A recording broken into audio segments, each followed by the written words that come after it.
To begin our destiny here at Booker High School, as you may have heard and seen in our newsletter, we are piloting a new program for the library catalog, and it is called Destiny.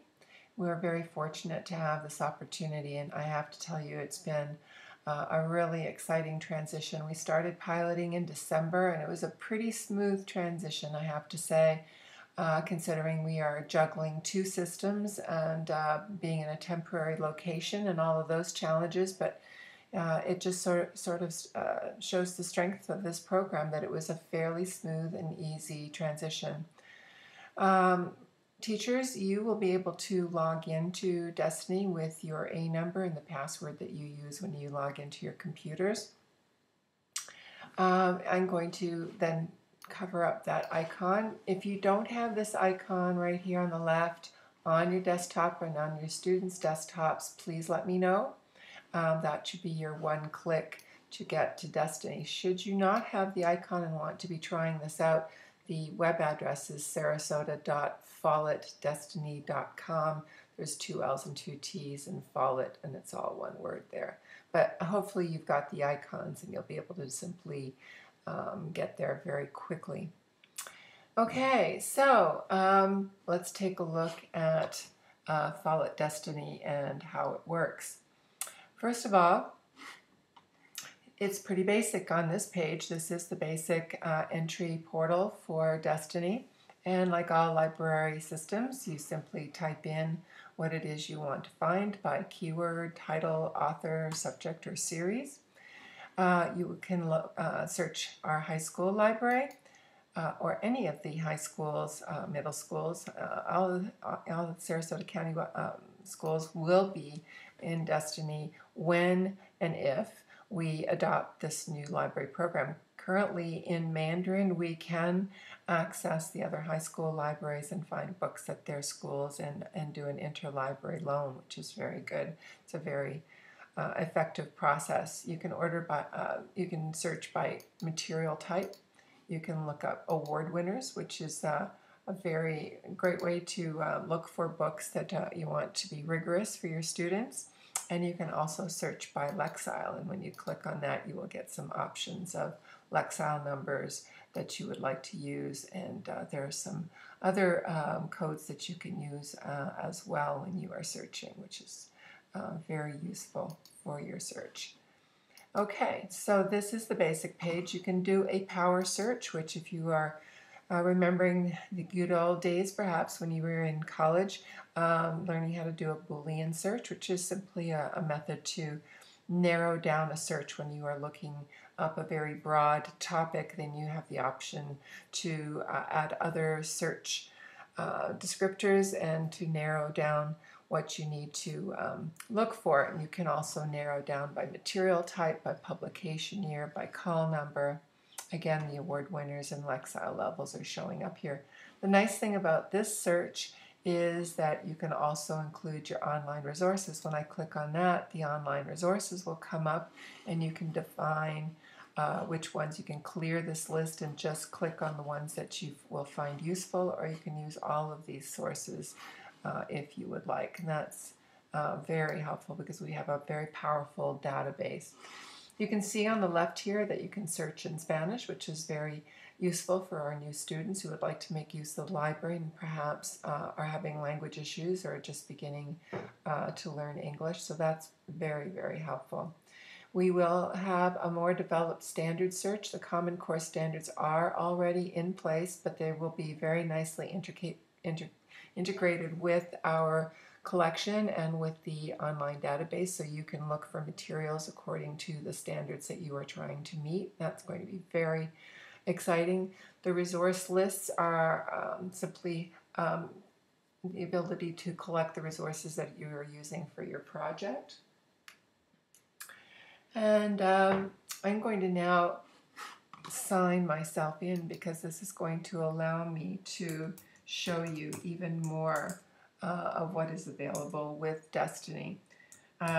Currently our students cannot log in because of course this is a pilot. Uh, but they can do pretty much everything except some of the personalization that is available in Destiny, and I want to show you that. Go to Catalog again. Again, here we are at the main portal page, but now we are signed in. I'm signed in as the site administrator, and you'll see that there are a few more things in the sidebar. And I want to introduce you to an interface that the students and hopefully you will like as well, and that is called Destiny Quest. We click on that, and you will see this page, which is really just a flashy, more attractive search page. It does everything that we could do on the other page with a few little extras. Now there's some personalization, and they've integrated some of the aspects of, if you are familiar with Goodreads or Facebook. If you've done Goodreads or Shelfbar, you know that you can develop shelves of books for yourself and designate them as books that you've read, books that you're currently reading, and books that you would like to read. And you can see here with Inbox and Friends, there will be the opportunity to share reading with students. And you may think, oh sure, our students are going to be sharing their books. It's already happening on Facebook. I have had several students come to the library to ask for books that they've heard somebody mention on Facebook. So that is the future, and that's where we're going. You can see my shelves are here. I just did these as examples, and I have the books that I've read here.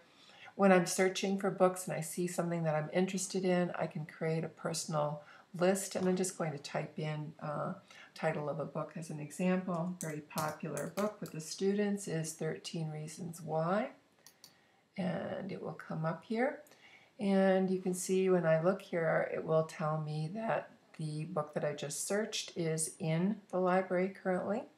I can also do some narrowing of my searches. If I was looking up topics up here, I can narrow my search again by Lexile level, which is very useful. And for some teachers who want to make sure that their students are not getting some books that are too quick to read, I wouldn't say harder or easier, because really page numbers are not a great judge of rigor. However, sometimes you want your students to be reading a book that will take them a little longer for a project, so you can actually do a search by page numbers, which is really useful. And if you want to make sure that they're reading books that are more current, you can use the publication year, and that's very useful. Let's take a look at what you can do when you click on a particular book. If I click on 13 Reasons Why, I've already read this book, so I've added it to my list. I also did a review, a star review here. I also would be able to type in a review here, and all these reviews that I type in would immediately go to the librarian, myself, and we would then approve the review, and it would come up on this page. We will also, and this is really exciting, be able to have our students upload digital videos, short book trailers that they've created, and again, with my approval, they would be posted on this site. If you click on Title Peak, this is really terrific. If you want to get more background on a book, you will get the annotation, tells you what it's about, and this is very, very useful. You will get some reviews of the book, and that's just a great quick source of what you can get with that. You can also get, I thought I saw, and maybe it's not in this one, but I think you can also get short quotes from the book, or at least a first chapter or so on, I think, but I may be dreaming on that one. There's so many aspects to this program. I'm just learning. If you look at the shelf browse, this is quite interesting. You can see that they've kind of given you a little shelf here, and you can actually move your cursor left or right on this shelf and see what else is there. You want to see if we have other books by Asher. You might want to see if they're on the shelf besides 13 Reasons Why. So you literally can get a virtual look at what is on our bookshelf, which I thought was pretty cool.